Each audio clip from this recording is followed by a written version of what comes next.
and welcome to SatTV Week, the news programme for the global satellite industry. In this week's programme, Richard talks to Mario Kerner, VP Asia New Tech, and we have news of Space System L'Oreal's 2,000 satellite years on orbit. But first, Globecom Systems has announced that Globecom Europe BV has become the official new entity of carrier-to-carrier Telecom BV and BV Max 6, two Dutch communications services companies that have joined forces through merger. The integration and rebranding of a new Globecom Europe began in 2012. Globecom Europe provides fully managed satellite, terrestrial and wireless-based communication solutions. Customers include governmental organisations, enterprises and the maritime industry. Meosat Satellite Systems has announced an agreement with RRSat America, Global Communications Network, to distribute 3 SD channels across Africa via the AfricaSat 1A satellite. The 3 channels from Fox International Channels are National Geographic Channel, Nat Geo Wild and the travelling channel Voyage. The National Geographic Channel airs French-dubbed documentaries involving science, technology, culture and factual programming. Sister channel Nat Geo Wild is also in French and focuses on wildlife programmes, whilst Voyage is dedicated to travelling. All 3 will be distributed to pay TV operators across the Africa region via Meosat's AfricaSat 1A satellite. Patrick Buer, Managing Director of SES Broadband Services, has said the recent criticism of rural broadband in the UK by the National Audit Office is overly focused on terrestrial solutions and says satellite services are now more than capable of filling the gap. Buer told SatTV, "The truth is that there is a credible alternative for non-urban residents that want a speedy service without breaking the bank, but aren't getting what they need via terrestrial networks. One challenge that satellite broadband has never faced is geographic reach, and now speeds and costs are not at issue either." Space Systems L'Oreal has reached the milestone of 2,000 satellite years on orbit this month. With its first satellite that provided a full-year service launched in 1966, SSL has provided more than 250 satellites to 43 different satellite operators in more than 15 countries around the world. John Shelley, president of SSL, told SatTV, "As we meet and exceed the 2,000 satellite years on orbit milestone, I would like to thank all of the satellite operators who have put their faith in SSL. Satellite years on orbit are calculated by adding together every year that a satellite built by SSL has provided service and amassing those numbers for every satellite. The number includes GEOs, HEOs and LEOs, with the majority of the satellites providing service well beyond their contracted life.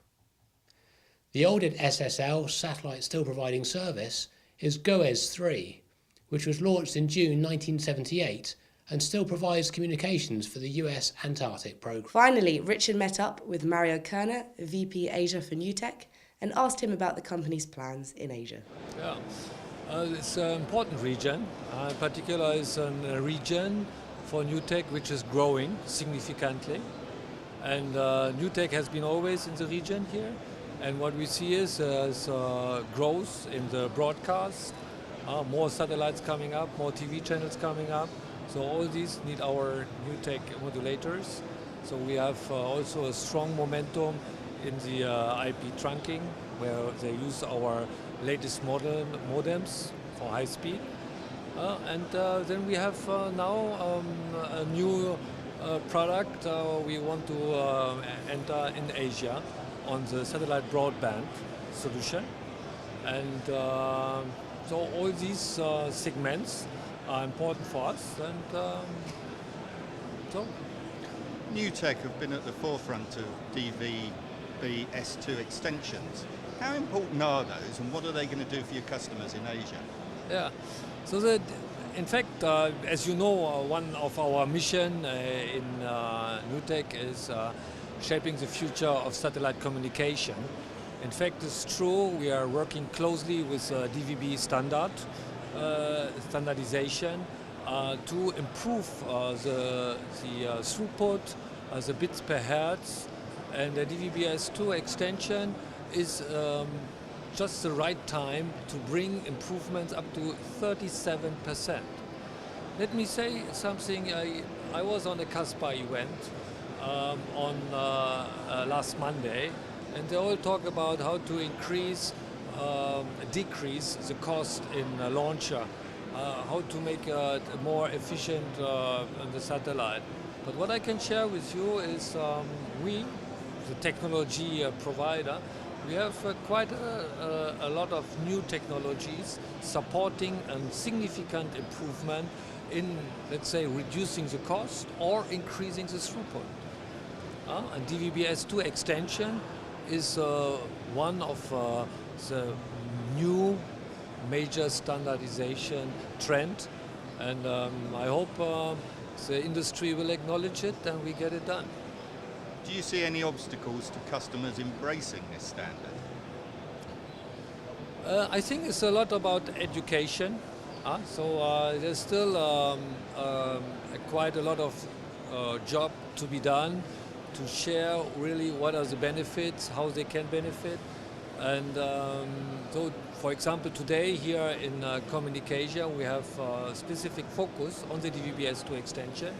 So we have a panel session today where we answer a lot of questions, and we expect a lot of audience, and the panel is supported by DVB, obviously, but also by companies like Intelsat, SES, Speedcast from the region here. They all are supporting. Yeah. Asia's still quite a fragmented market. Are you seeing any unusual trends appearing because of this?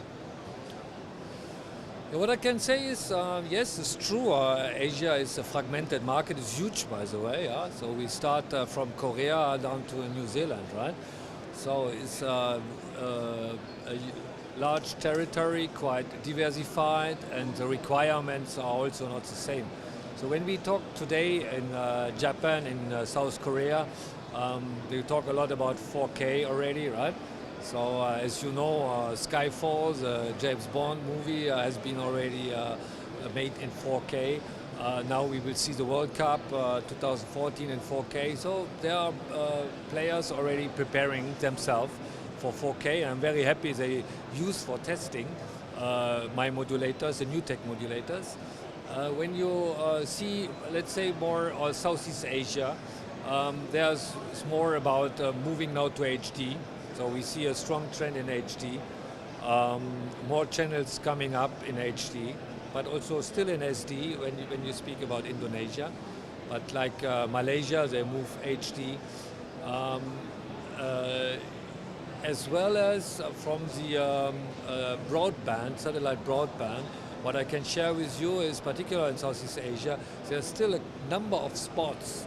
They don't have any cable, any mobile, nothing. So this is a very strong value proposition where we can go with a simple solution on we call it triple play, but in fact it's a broadband solution.